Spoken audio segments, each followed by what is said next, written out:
Started. So welcome to your next class in the Corbett Education Series.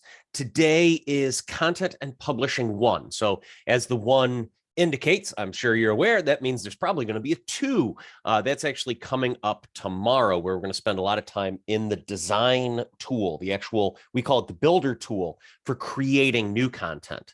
Today's all about uploading content, managing it in the system, and creating playlists to make your content seen. So those are our topics today. Before we get into those topics, though, I do always like to ask if there are questions that are top of mind as you join the training today. What's on your mind about Corbett? Questions, comments, or concerns that I can answer?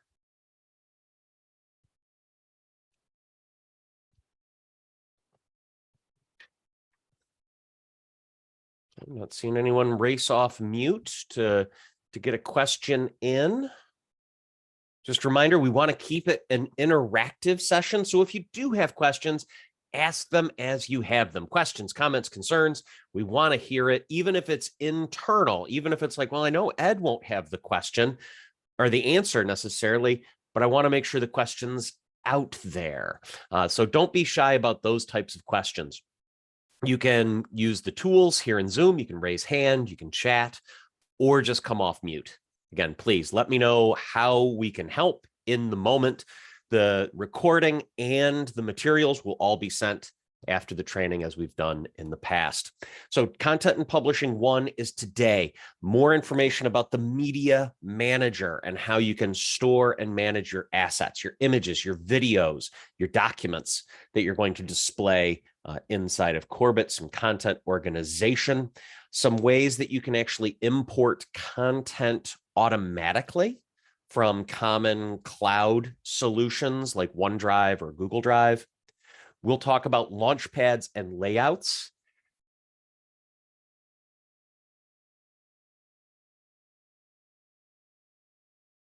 Excuse me, had a sneeze there, and thankfully I was able to get to the mute before blowing out everyone's speakers. We're going to talk about launchpads and layouts. That's how you make new content in Corbett. We're going to talk about that briefly today.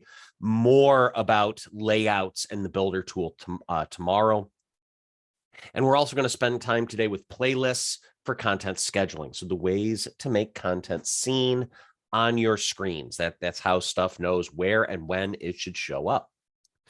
So that's our training today and tomorrow, 1:30 Central, coming back together for that Content and Publishing 2 class. If no questions, comments, or concerns for us to talk about at the moment, we'll dive into our first topic, the Media Manager. So we talked about the Media Manager in our platform overview, that it's the storehouse, the central location for any content that you load into your tenant. You get to it through the mega menu, and you'll find it in the content section under Media Manager. There is a folder structure here that's being built up. Inside of the TCU folder, you see the different organizations and groups divided out. And as was discussed on our users and players training, the administrative focused class, if you were there or if you watched the recording, you are able to lock these folders so that only certain user groups can see them. So if you open up your Media Manager and you're like, Ed, I don't see all of these folders, I only see a few of them, that is as intended. So just to be clear there. We also had the Corbett training examples folder that I created in our overview, uploaded some content. Again, a quick review of how to import content from like your computer is you first select the folder that you want to save it into, and you select import media. You can then browse your computer, grab photos, videos, documents, whatever type of items you want. As you are importing them into your tenant, you are able to add tags. These metadata tags can control their presence into playlists. So I can have a playlist that already exists that is looking for content with this tag and making it part of the playlist automatically. All I have to do is upload it and tag it the right way. Items scan themselves as they're coming in. You can see this one's giving me a bit of an error message. We'll talk more about that in a couple moments. We'll talk about videos inside of Corbett. But you can see it's still brought the video into the tenant. There's also a link to Pixabay. So if you find yourself using the builder tool or just needing an image, needing a stock image as a placeholder in a playlist, you have the ability to get those items directly from Pixabay. Pixabay, if you're not familiar, it's an online, like free use stock photography site. So instead of logging into Pixabay, downloading it to your computer from Pixabay and then uploading to Corbett, you can actually browse Pixabay directly. So if I was looking for something for like a spring or summer announcement, and I just wanted a placeholder, I could just type that type of keyword into the search, and it'll give me just stock photos with that type of item. Or if, you know, a dean is going to do like a coffee talk with students and you want to build up something to promote it, I can search for coffee and find an item. And then by hitting save after selecting an item or multiple items, it will bring a copy of that item into your tenant. So that's another way to bring content into the media manager.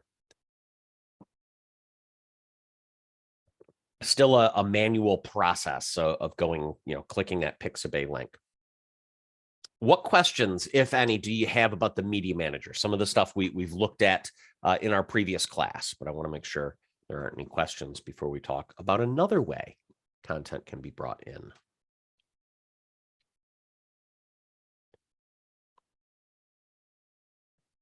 Okay, so this is a fairly manual process of importing content. Because Corbett's in the cloud, it can play nice with other cloud services that have APIs to be able to share content. The tool inside of Corbett that accomplishes that is called Couriers. So if you open up the mega menu, you're able to go to the Couriers item. And you can see there's a couple couriers already created here.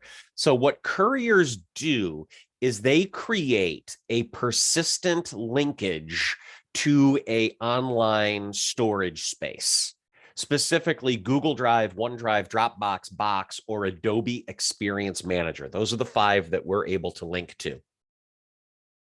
Creating one of these couriers is just as easy as going through this kind of like fill in the blank. Like it needs a name. So I could call mine like Ed's Drive Test, for example. You need to tell the courier where it should save the items that you bring in. So I'm going to select my Corbett Training Examples folder. You add tags as the items come in. So I could put, you know, Corbett Training Courier. And now any item that is brought in by this courier will have this metadata tag attached to it. I can set my courier to run every 30 minutes, hourly, or daily. So if I pick 30 minutes, what will happen is when I save the courier, that's when the clock starts. It'll run it the first time. Then 30 minutes later, what effectively happens is Corbett uses the information that you give the courier to go to that online location, see if there are new items there, and if so, create a copy of that new item inside of Corbett. It is completely one-directional. It only brings items into Corbett. It does not send anything out to these places. So once I have it configured, I need to actually select my service. And you can see that not all of your services have been turned on. So an administrator in your system has already turned on OneDrive and turned on Box. So those are the two services that you can connect to. The next step in this process really is just selecting the service. And what'll happen is the first time you're using it in your tenant, you're going to get a pop-up window warning. Just you have to turn off pop-up blocker if you have a pop-up blocker on. You have to allow the tcu.corbett.com domain, which is your tenant, to create pop-ups. You can then, after you get past that warning, if you have it for the first time, you can then log into your online service. Chrome here knows my credentials for OneDrive. So it automatically has gone in and, logged me into OneDrive. I do not have a Box account. What happens is you just get a little web pop-up that says, hey, log into your Box account. And that's the credentials that it uses. It does not link the entire service. It links a folder from within that service. You can tell it to include subfolders as well if you want. But you're not linking your entire OneDrive or Box storage to Corbett. You have to select a folder. And then if you hit save, it'll start running, and it'll appear as a new line here in your existing couriers. What questions can I answer for you about couriers?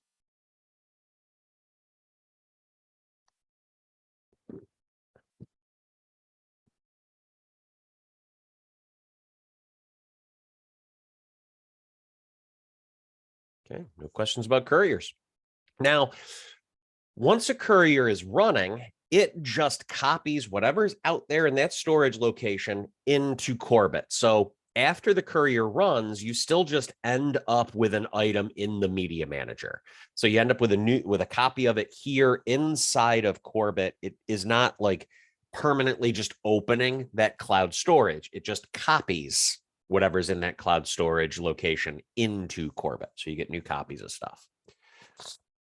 Once items are here in Corbett, whether it was manually imported or brought by a courier, you can take certain actions with those items. The actions you can take vary based on the type of item it is. A fairly universal one is the trash can, deletes an item. Now, content approvers have the ability to delete content. Authors don't in Corbett. So just FYI. Administrators and higher can actually delete multiple pieces of content. You can select multiple items by holding down the Control or the Shift key on your keyboard as you click them. And then you use this mass application to move, copy, or delete multiple items.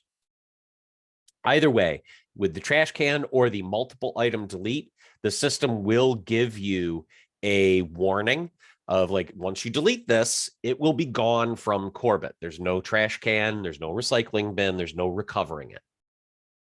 So deleted from Corbett is deleted. So that's the trash can. The other item that everything has is the pencil. So the pencil lets you edit the information about the item. What information you can edit varies item to item. For example, folder, you can edit the name of the folder. That's it. But if we go into a picture with the pencil, it lets us actually edit things like the tags that are assigned. So if I wanted to add a new tag, I just start typing. Or if I want to remove a tag, I just hit the X next to it. The other thing that media items have, whether it's a video, a document, a picture, is a playlist validity date. So what this is doing is it's giving this item an explicit instruction about when it can and can't be seen. So instead of this being just, a friendly dogs in the office style picture, if this was actually a timely announcement, it's announcing an upcoming event, but we can't announce it right now. but I want to program it into the system so that once it can be seen, it starts being seen without me having to like log in that morning and make manual changes.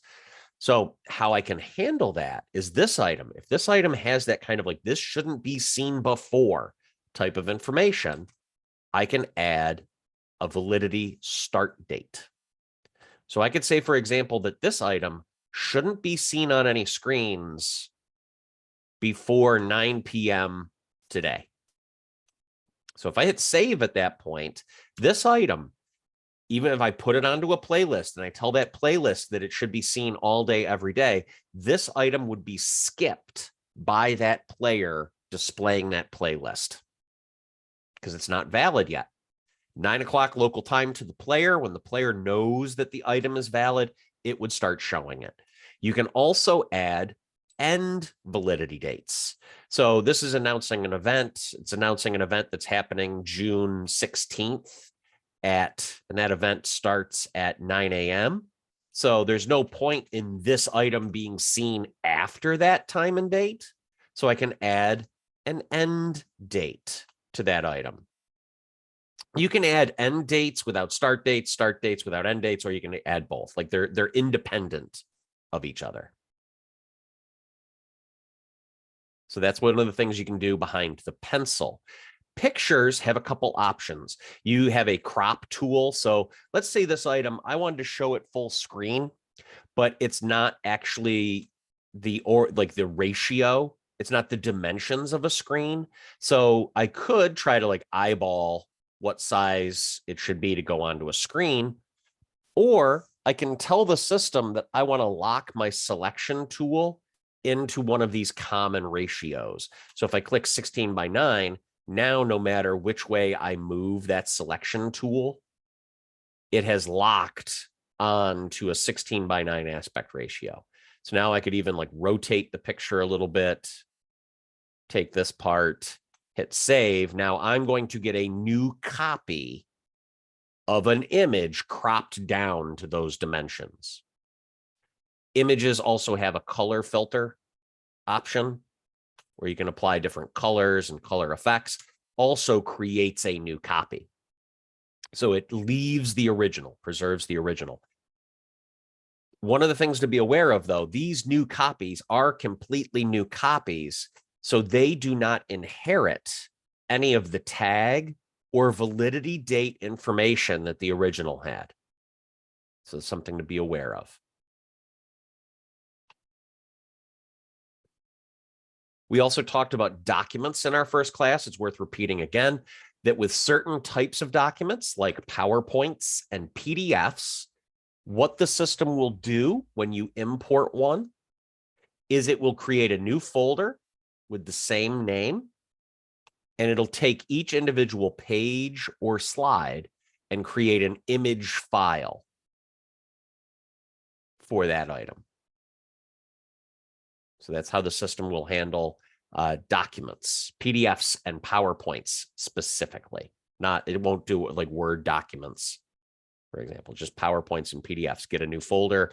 The pages or slides become individual images. What questions can I answer so far about media and the Media Manager?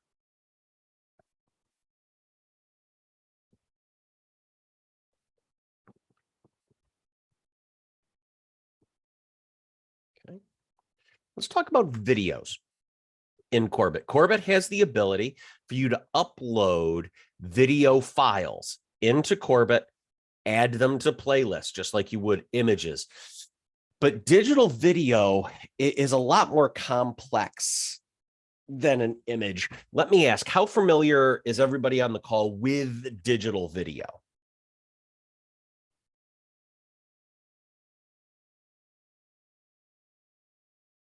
Okay, very fantastic.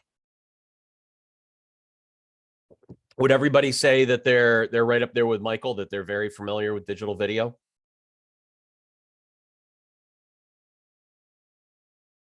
Okay, all are very familiar. Fantastic.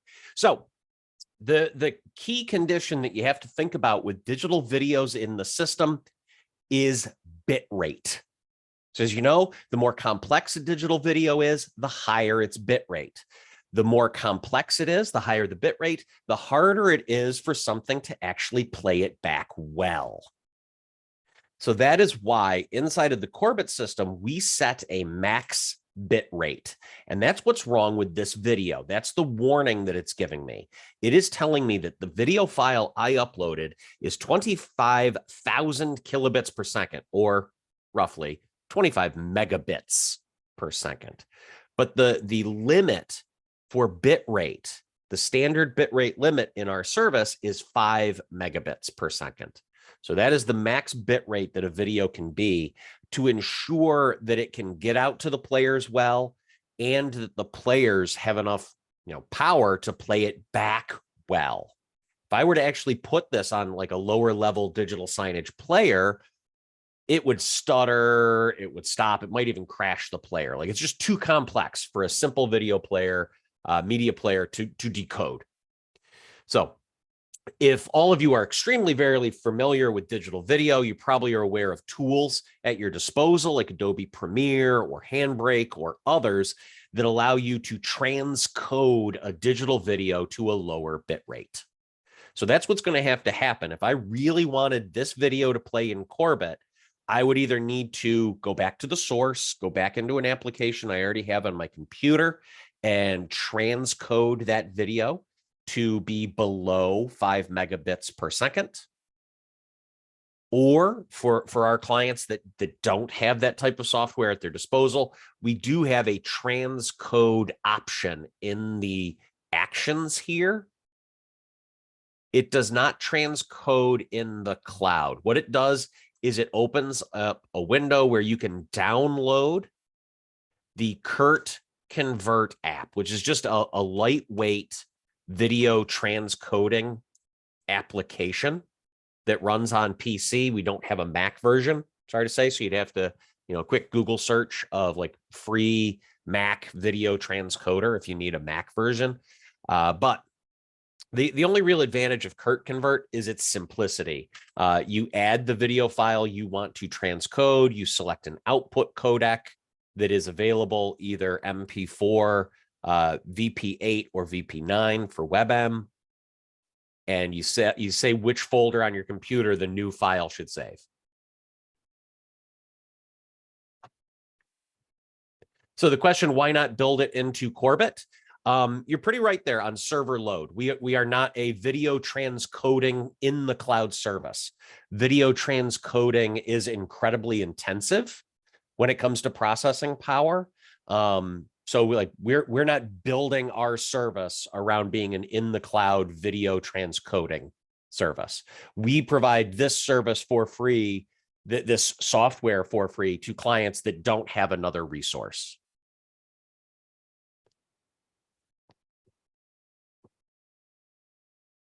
But frankly, Michael, like you said, if you're very familiar with digital video, you probably have other tools at your disposal, Adobe Premiere or Handbrake. You're familiar with those types of tools. You can use whatever software you like to transcode the video. I was just pointing out, like, we do have a free version that is linked there. That's what that action does. You do not have to use Curt Convert. As a matter of fact, I wouldn't even use Curt Convert.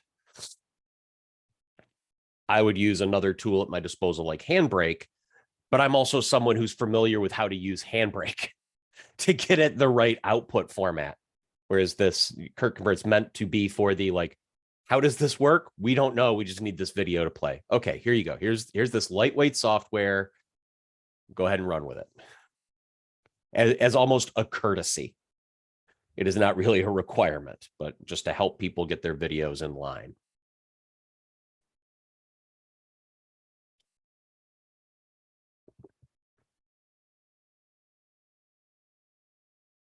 Well, yeah, simple pic editing is just that. It's simple. Video editing takes a lot more horsepower that we're not hosting.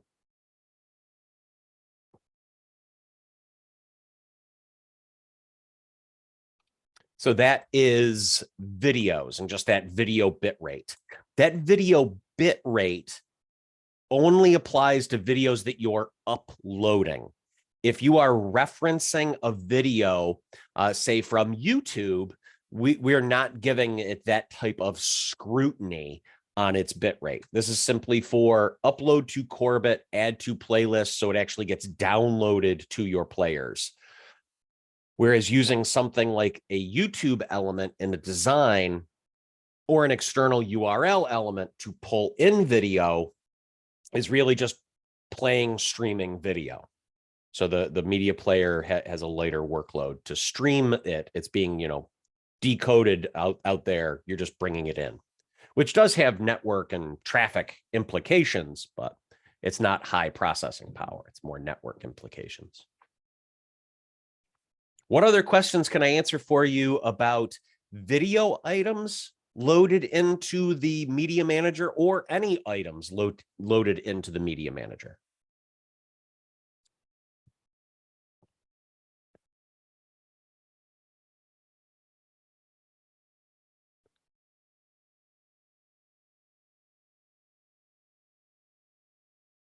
Okay, these items being loaded in, there is a asset manager section for content. So if you're trying to find items, if you start actually using the tags well, this is a way to actually find items that have certain tags on them.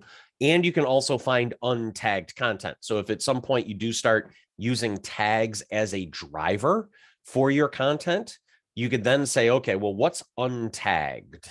So we're showing untagged content. You can look at untagged layouts, videos, images, players. Like, the asset manager really goes beyond just looking at your uploaded media and looks at all of your different types of content. Speaking of other types of content, the media manager is for uploading things that already exist, that were built in another system. Launchpad and layouts here at the top of content, that's for building new items within Corbit. So we provide certain templates. You can also build new templates of your own and make them act in different ways. The standard way that a Launchpad template works, that is programmed to work, is it lets you just simply edit the spots that have a pencil. So I can click there. I can change that image that's in the upper corner there. I can change the text here. I can change the picture that's there. But I can't change in this template. I can't change the background from this blue gradient. I can't change the time and date formatting here or anything about that. Like, that is just part of the display. Now, it's not going to say today's date forever. It will just show the time and date in the upper corner, like whatever the current time and date is. That's what this display, what this layout or template is going to create. Again, the standard way that Launchpads are meant to function is that now I can give this piece of content a name, and I can select a player that it should go to. And this item would then be added into the playlists that are going to that player. When you build your own playlists, you can actually change that behavior so that it's tags or other pieces of information about this design that drive where it shows up, so that people don't actually send it to be full screen on a player. For example, someone's been building up events like TCU Launchpad. This one is also set to go out to players full screen at the moment. But you can even have Launchpads that drive like sections of the screen. It's possible to have them be what puts a message into a ticking message area of a design. Launchpads are still just pieces of content. They don't get seen on their own. When you publish them, they create a playlist when it goes to a player. A more complex piece of content, again, are layouts. So layouts are items that you can build in Corbit completely. You have complete creative control with them. You can see some layouts here in the system already. We're going to talk more about layouts tomorrow and the layout builder. But just to give you kind of a sneak preview, if you're creating a new design, you can choose between adding a layout or adding a fixed layout. Fixed layouts are a specific resolution, a specific pixel resolution, whereas just adding a layout creates one that is a flexible resolution. So here in the builder tool, I have my canvas that I can design to. Let me zoom out my browser here. The white and gray checks represents the screen that I'm building to. If it was a landscape screen or if it was a portrait screen, I can switch my builder's display. And then I can add items to it. So if I want to add images, I click and drag the image item.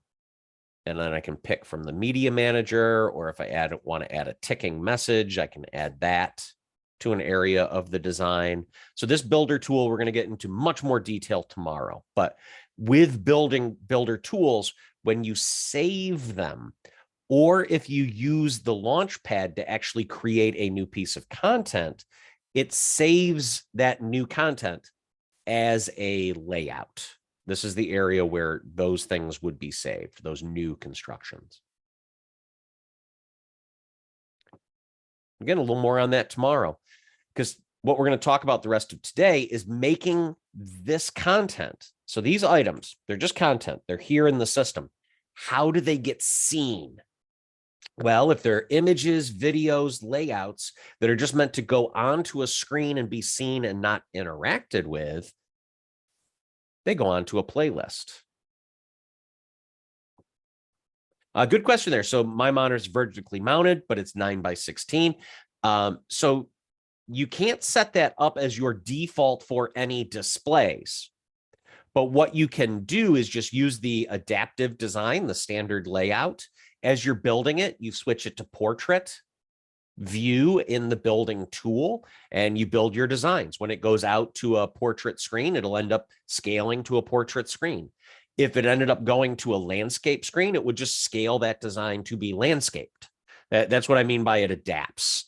Where you would need to use the fixed design, typically those are best used when it's not a standard TV aspect ratio of 9:16. So if you have an odd shaped screen or a video wall that's actually like 3 monitors lined up side by side, all portrait orientated to create a new video wall, that's when something like a fixed layout size can be very helpful, and you tell it the specific pixel dimensions.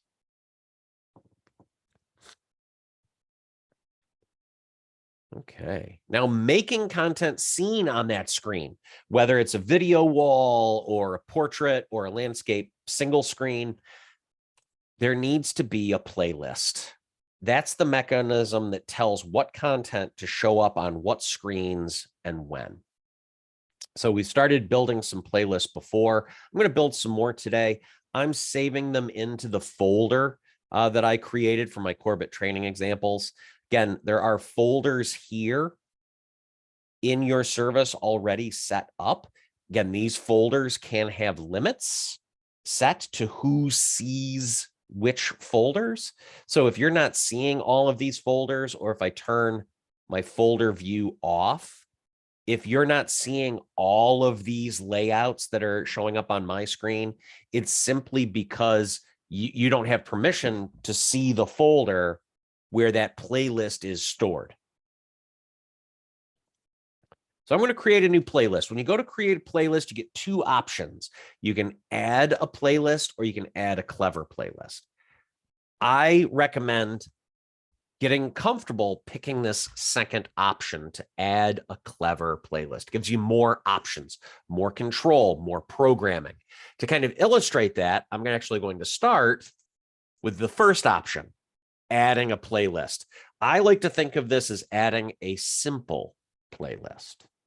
They work, they are perfectly fine. They're just not terribly adaptable. So I'm going to create this as just training playlist. I'm actually going to put Corbett in front. I said in front computer.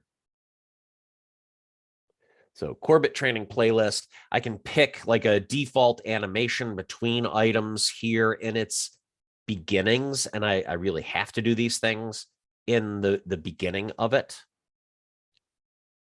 I hit save, and now I can start picking my content. With a simple playlist, I have one button here in the middle where I can add content. When I click that, I get a choice. I can add either static content or dynamic content.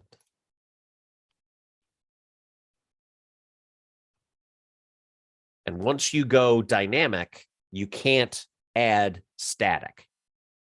So I can either pick static items like that and say, okay, yep, I want to show that item. I want to show that item. You know what? I'm going to add more items to it. I also want to show this bakery menus layout, and I want to show this video. So I can add quite a few different types of items to this simple playlist, but they are all statically selected or manually managed onto this playlist. Or I can create a dynamic rule that only uses tags. So if I can say the tag, if I can say the tag even, contains Corbett. So if the media tag on the item contains the word Corbett, it's going to become part of this playlist. And this is how it would show up to me. And I can have one dynamic rule on this playlist. Again, this is a simple playlist. That's the first option. So if you see your playlist looking like that, you might want to back up and actually select Clever Playlist.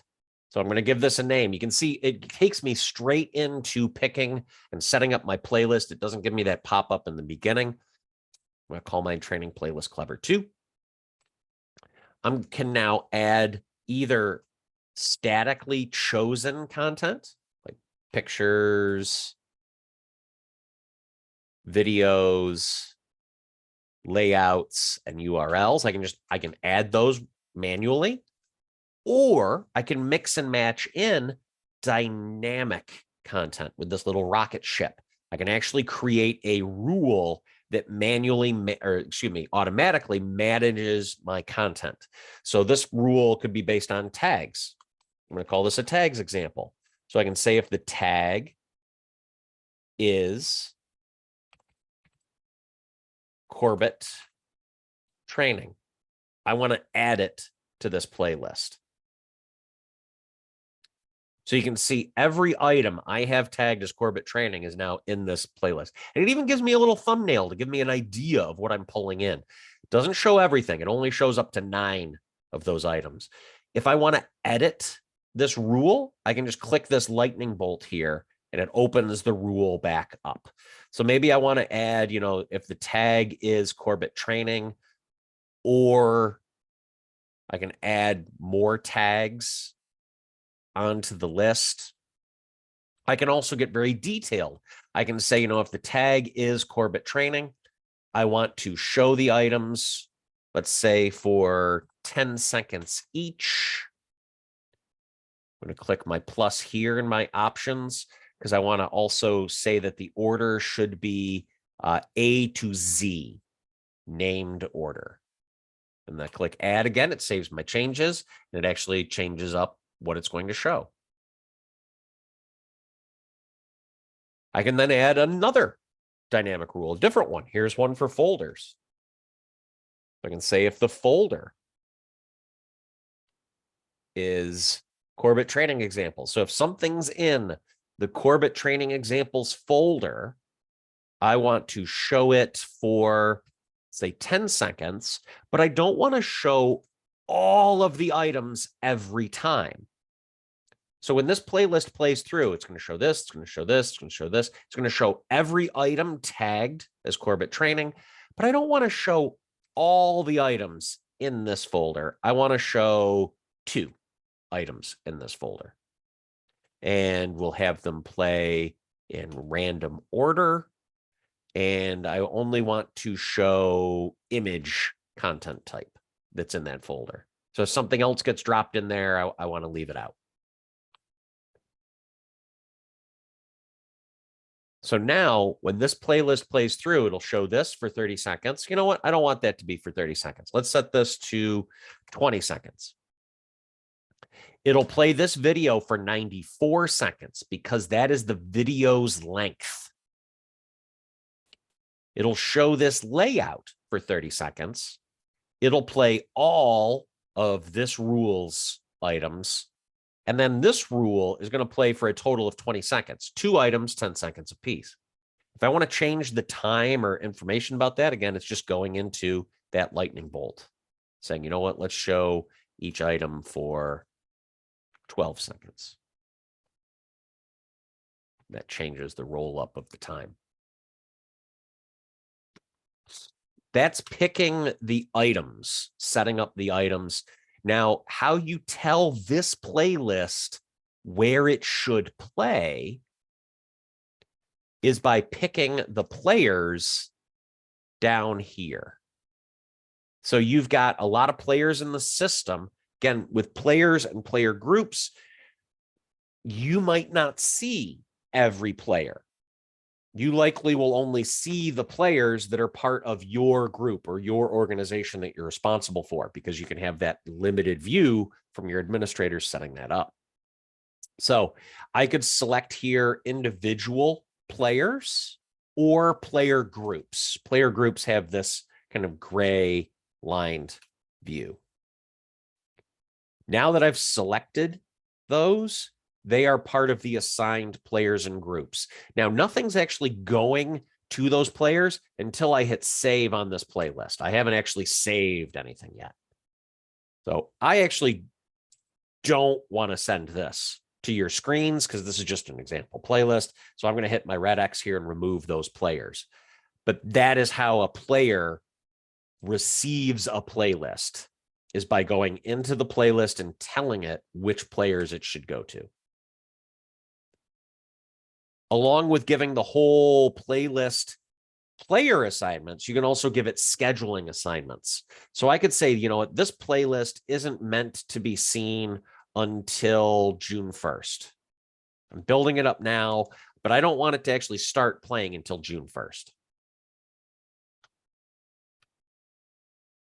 So starting June 1st, it'll play every day. Or I could get very detailed. This playlist, maybe it is only meant to be seen on weekends, starting June 1st. So it's the June weekend playlist. So starting on June 1st, this will play on Saturdays and Sundays. I don't necessarily need that start date in here. Like if I wanted this to actually start now, I could just leave that blank. And now it's just going to play on Saturdays and Sundays. Or at certain times of day. Maybe this is the weekend afternoon playlist, and we want it to start at 11, a little bit before noon, and go till 2. So now this will play on Saturdays and Sundays between 11 a.m. and 2. Player time, local player time. I want you to be aware, though, that if you do get into this advanced scheduling of a playlist, you won't be able to preview it in the system until it's valid, because the preview option here follows the rules it's been given. And it's been told you don't play until Saturday and Sunday at 11 a.m. So the preview follows the rules that it has. If you don't have that type of rule there,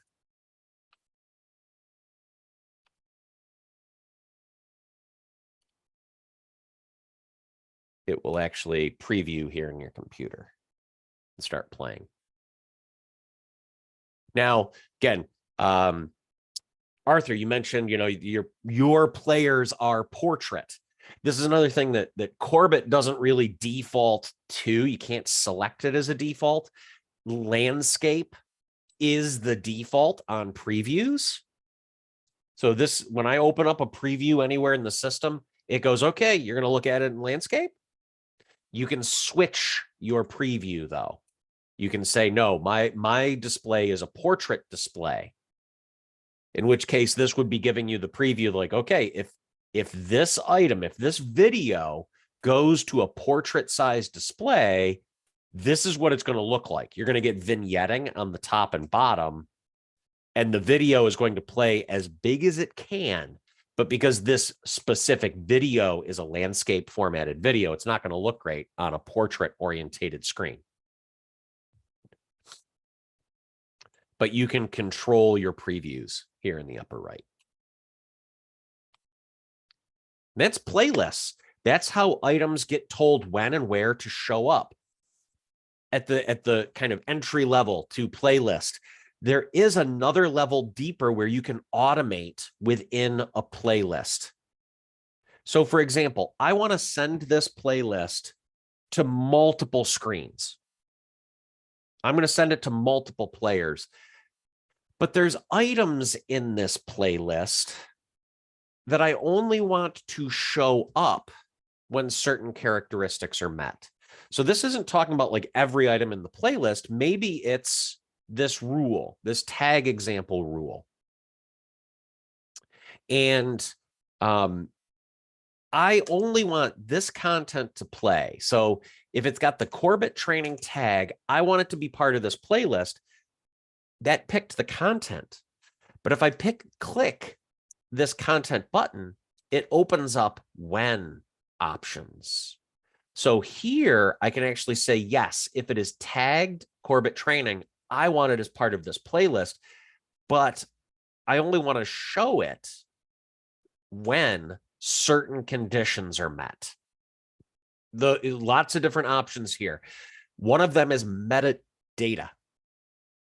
Metadata is that information that's in the player. We talked about in the last class that you can tell a player its department, its role, its floor, and then I can use that information here to give the playlist automation instructions. So I can say, you know, I only want to show the Corbett training information if the department information on the player is Corbett. With that in place on this item, I could then send this playlist to every one of the players in your system. None of them will play this section of content because none of your players are labeled as Corbett for their department. But your players would play this item, this item, this item, and these items because there's nothing stopping that. So this isn't a playlist level assignment. This is conditions inside of the playlist. Those conditions can also be based on time of day. So for example, you've got a series of menu items that you want to display on a screen like this pizza. But, you know, you don't want pizza to display all day. So you go into the pizza item and you tell it like, this is still just one item. This was a layout pulled in. It's one item. But if I hit that lightning bolt, I still get my when controls. So I could say, you know what? I only want this to play during certain times of the day. We start serving pizza at 11:30 and we stop serving pizza at 8 at night.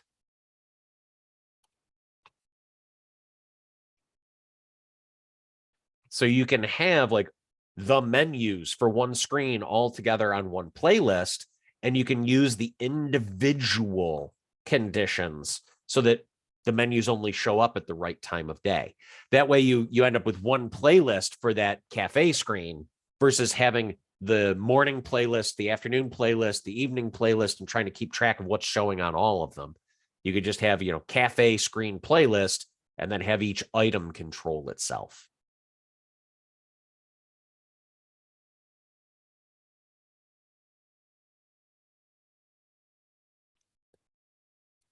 Just like selecting the what from items, if you add when instructions, you can have multiple when options.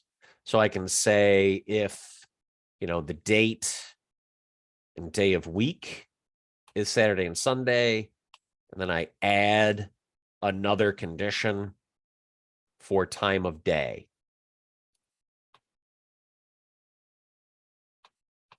Now, whatever's being brought in out of this folder would only play on Sundays and Saturdays between 2 and 4. The difference, they're logical conditions. So I'm sure you're wondering, like, if it's not an and, it's an or. Now it will play on Saturdays and Sundays, all hours, or between the hours of 2 a.m. and 4 a.m. any day. Like that's, what and or will get you in your logical conditions. And that's playlists. That gets content onto screens. What questions can I answer about playlists so far? I have one. Fire away. I noticed there in the meta tags, there was one for orientation.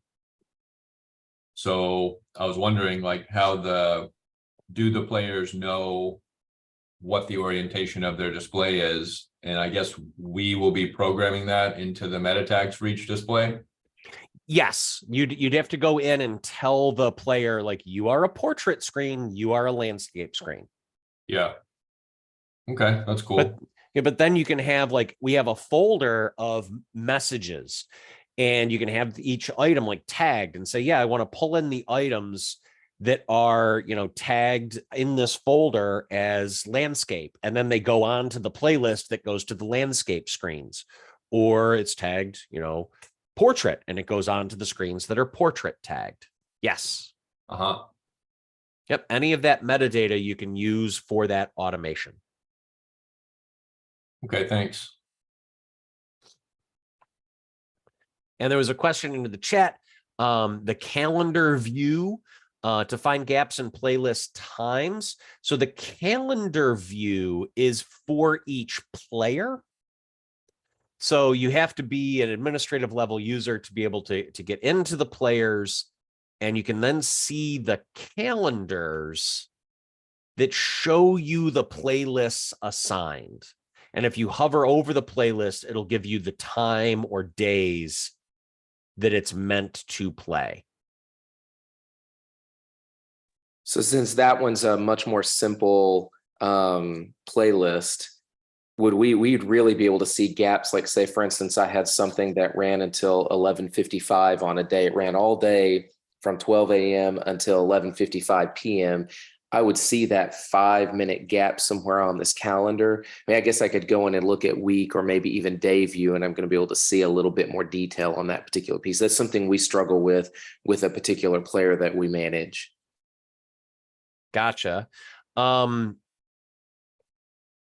curious why there's a 5-minute gap of, why someone set something to stop at 11:55. It wasn't necessarily, it's more trying to find those types of situations, because we run into situations when this is a schedule that stays up between X time in the morning till a time in the evening, then it changes in the evening, then it runs over the course of the night until the next morning. And so that crossover time frame that happens from a Sunday to a Monday at midnight to the other time is what's often hard to find in some of those views, because a lot of times you'll go, hey, I set this up, but then we realized that on Sunday at this time it didn't show. And so I was kind of hoping to see some detail. Okay, so yeah, you can get into if you go to the week view, you can see, a week at a time, the hours.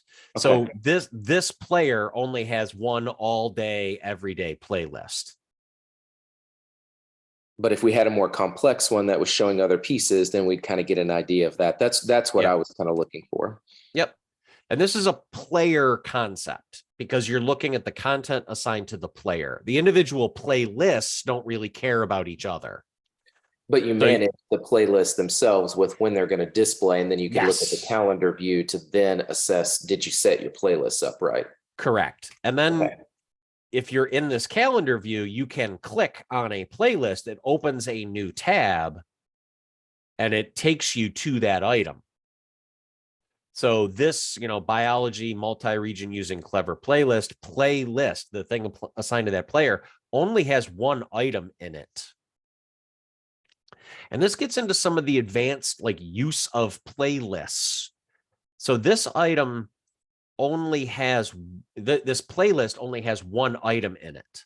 But I can tell you, this item is not just showing a purple screen with weather on the side. This is showing a lot of content.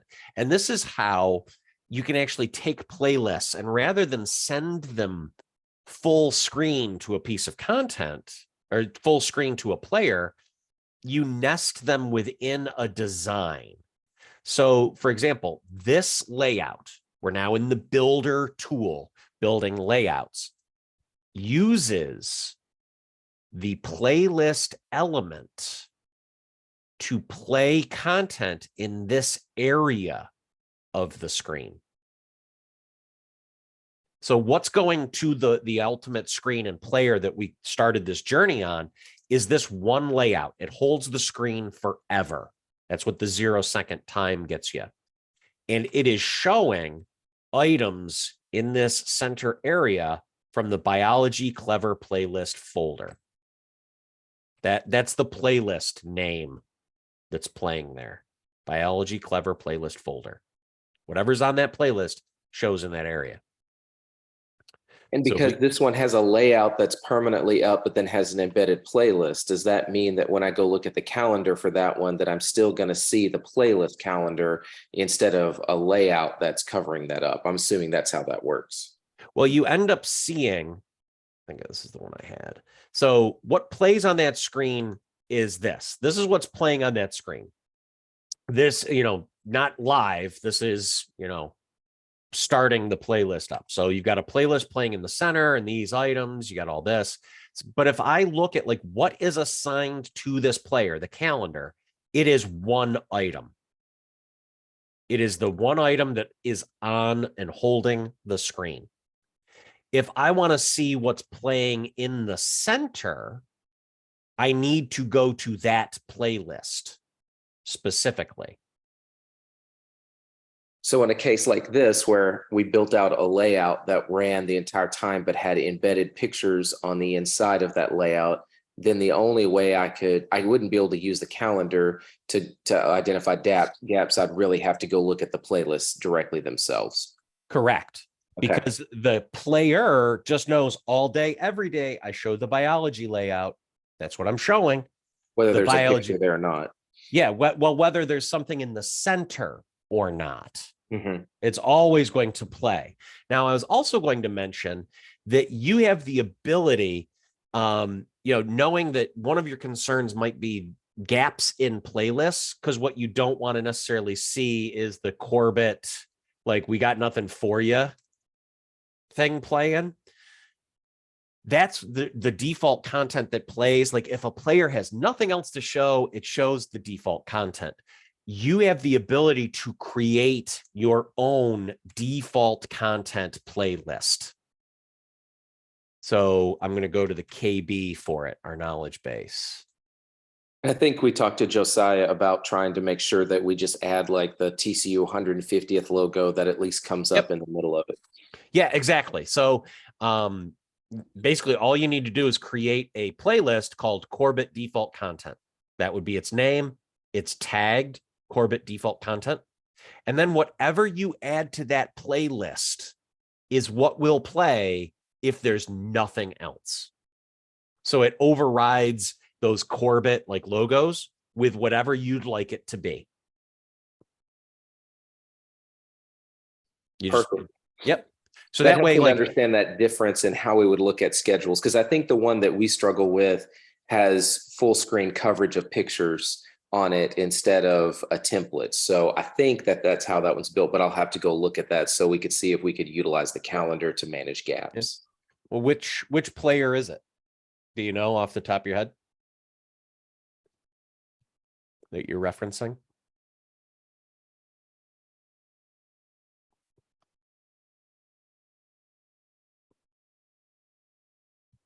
Like, is that player already in the system? Can we take a look at it live or?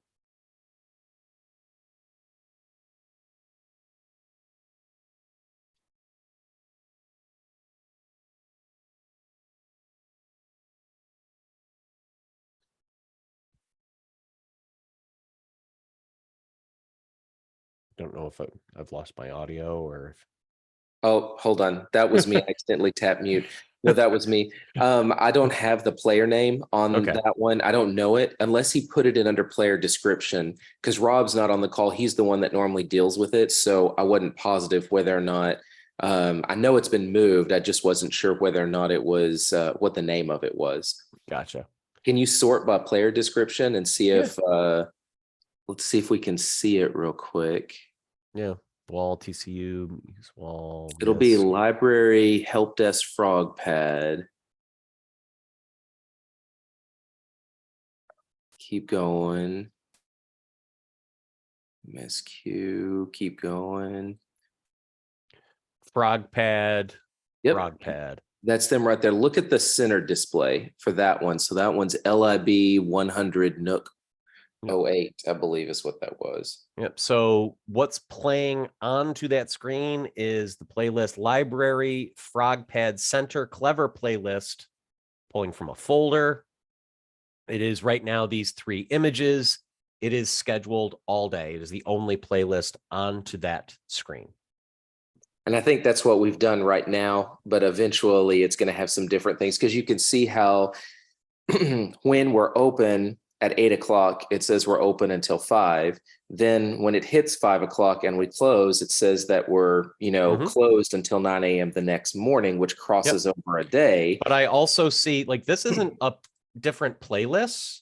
This one playlist has these multiple items And with then the instructions inside of each.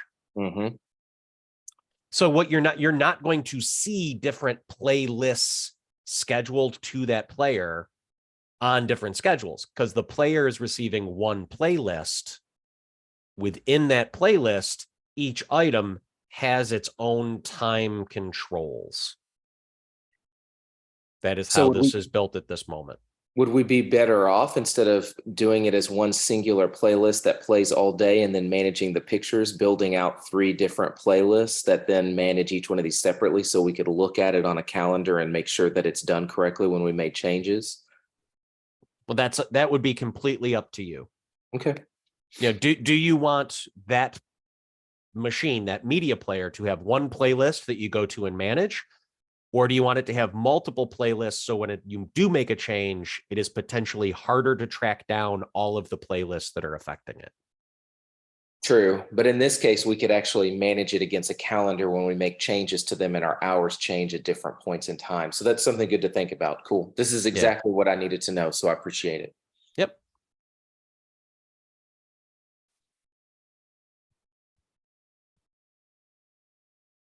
Yeah, good questions. Any other questions that I can answer for you, for everybody, while we're here?